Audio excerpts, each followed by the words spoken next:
Unadhani wanaokufa huwa wanaenda wapi?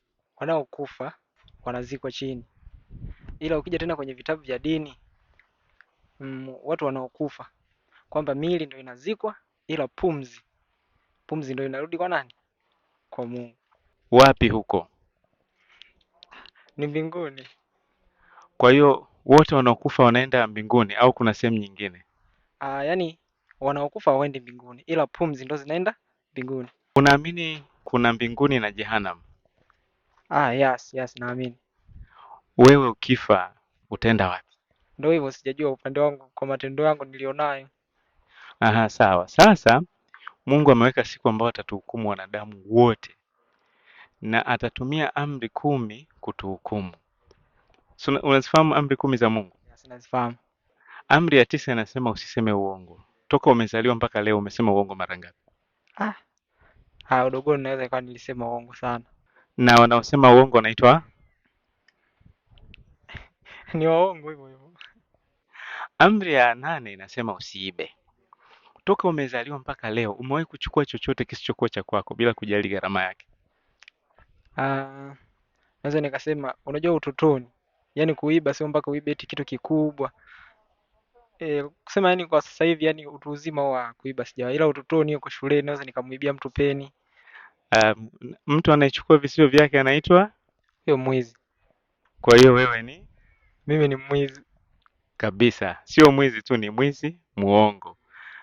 Amri ya 7 inasema usizini, lakini Yesu akasema hivi, yeyote amwangaliaye mwanamke kwa kumtamani amekwisha kuzini naye ndani ya moyo. Umewahi kumwangalia mwanamke kwa kumtamani? naweza nikamwangalia nisimtamani. Mara ya mwisho kuangalia picha za ngono ilikuwa lini? Ukweli wa moyo wako kabisa. Ilikuwa ni zamani sana, enzi hizo labda. Sawa. Ni huyo huyo Aiten ambaye enzi hizo zamani aliangalia picha za ngono. Sasa Aiten, mimi sikuhukumu, lakini wewe mwenyewe umekiri kwamba ni muongo, ni mwizi, unazini ndani ya moyo kwa kuangalia uliwahi kuangalia picha za ngono, na yamkini umewahi kufanya uasherati. Sitaki unijibu hilo. Kama umewahi, basi Biblia inasema hivi, waongo, walevi, wazinzi, waasherati, waabudu sanamu, wote sehemu yao ni katika ziwa liwakalo moto. Nikuulize swali, Mungu akikuhukumu sasa hivi unaenda wapi? Nitaenda jehanamu. Unajua Mungu alifanya nini ili sisi wenye dhambi tusiende motoni? Mungu alimtoa mwanawe wa pekee. Yaani umepatia kabisa. Umeona? Sasa wengi wanajua kwamba Yesu alikufa msalabani, lakini hawajui hili. Wewe na mimi tulivunja sheria ya Mungu. Yesu akafa msalabani, akalipa fine. Ni sawa na wewe ukiwa umepelekwa mahakamani umeiba, akitokea mtu akakulipia fine, hakimu anasema I10, ulikuwa na deni, lakini kuna mtu kakulipia, uko huru kuondoka. Ili usiende jehanamu, unatakiwa kutubu dhambi zako na kumwamini Yesu kuwa Bwana na Mwokozi wa maisha yako. Lini utafanya hivyo? I10. Muda wote.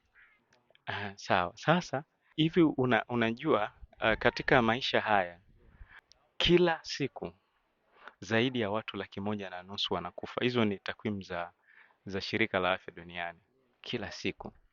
Kwa hiyo unadhani kwa sababu wewe ni kijana, unadhani kwamba wewe hiyo takwimu haikuhusu? Takwimu inanihusu. Kwa hiyo maana yake ni kwamba unatakiwa, ili usiende jehanamu, unatakiwa kumpa Yesu maisha yako. Mimi nilimpokea Yesu nikiwa kijana mdogo kabisa wa kidato cha 3. Kwa hiyo hauna sababu ya kuacha kumpokea Yesu kwa sababu wewe bado ni kijana.